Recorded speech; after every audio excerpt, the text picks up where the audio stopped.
So, Wilkerson and Worsham. Talk about that more in just a minute.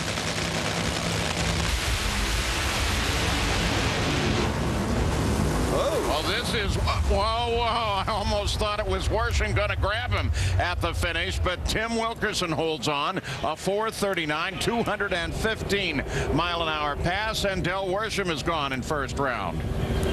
Del was wishing they were still racing quarter mile because he would have probably caught him and been able to drive around him. But if you take a look at it, both cars had problems, but Del Worsham earlier in the run, about 300 feet down the track, they're trying to apply the clutch, it spins the tires. He does a good job of getting that thing to recover. You saw him working the throttle 2 or 3 times.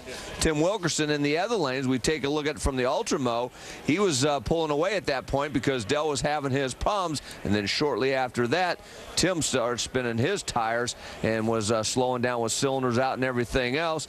Del gets back on the gas and tries to drive around him.